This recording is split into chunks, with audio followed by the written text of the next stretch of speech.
Last year, I said something that the president didn't like. It was pretty simple then, and it still is, that service members need to follow the law. What I said was a true and accurate statement of the law. It's literally written into the DoD's Law of War manual.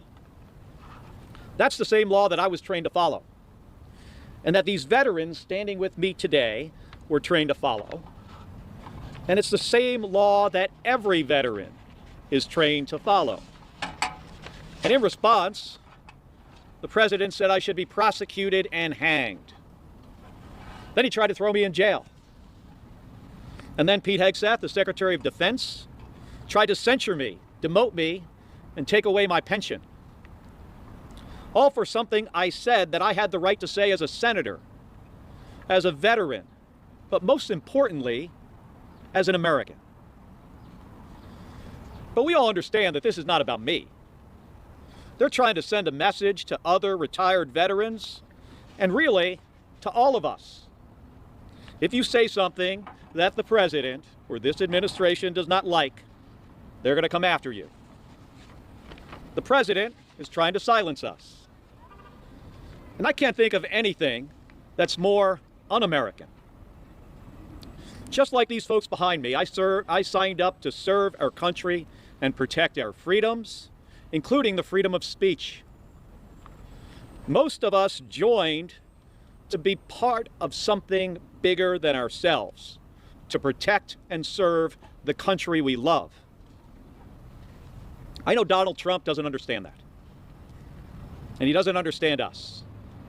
And sadly, it seems that Pete Hegseth doesn't understand that either. Because even after a federal judge ruled earlier this year that his attempts to silence me were unconstitutional, he wouldn't stop. And today, this administration argued in federal court that not only do I not have the same freedom of speech rights as other Americans, but that the millions of other retired veterans across the country don't either, including many of the individuals standing beside me today. According to them, anytime a retired veteran says something that the Secretary of Defense doesn't like, they can be punished. So the people who have given the most in service to this country wouldn't be free to say what they believe. It's absurd and it's outrageous. It is an outrageous violation of our constitutional rights. One of our most fundamental rights is the right to speak out about the government.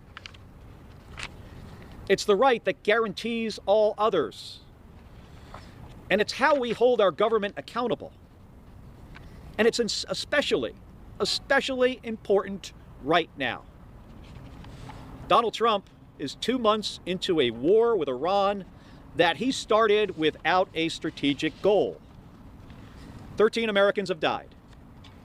The same Iranian regime is in charge, and their enriched uranium is still in their possession.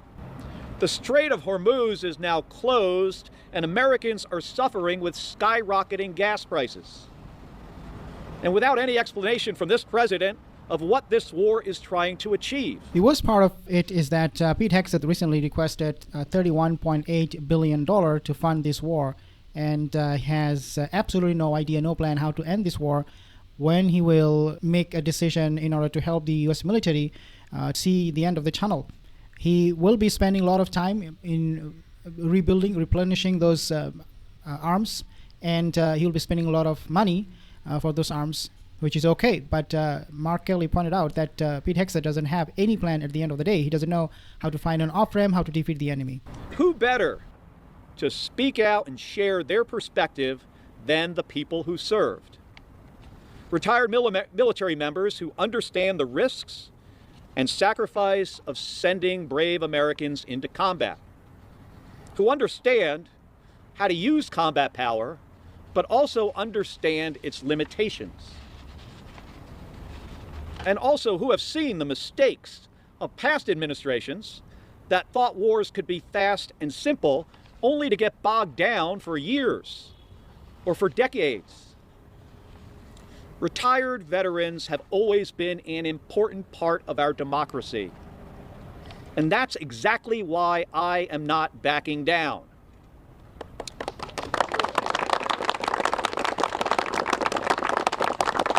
After 25 years in the Navy, I've given too much to this country to be silenced by an administration that does not want to be held accountable. So today, this was a day in court, not just for me, but for the First Amendment rights of millions of us. This administration has bullied and coerced the press, private companies, and universities. The list goes on. But in this case, the President and the Secretary of Defense picked the wrong guy. Because when it comes to our most fundamental rights, I will not back down. Given what's at stake, I appreciate the judge's quick and careful consideration in this case.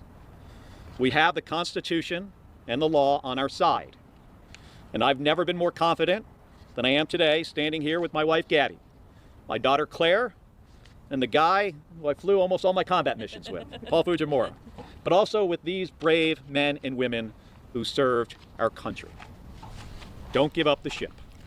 So basically, Donald Trump and Pete Hegseth, they are dictating the U.S. military. They are bullying the U.S. military, quite literally, especially for Pete Hegseth.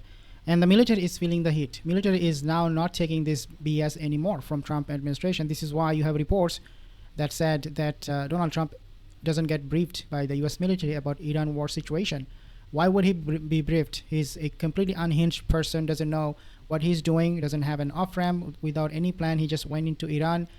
This is a huge disaster for the entire American people, and a big shame, because now we see him begging for ceasefire. Now he doesn't talk about nuclear weapon program of Iran. All he talks about, and the Iranians, is the Strait of Hormuz that was open, but now it's closed. So he created a problem. Now he's trying to find a solution. He, even though occasionally will say, I want you, Iran, not to have a nuclear weapon, but Iranians don't give a damn about this. They do not talk about nuclear weapon. They believe this is their sovereign right. So why did he go to this war without a plan?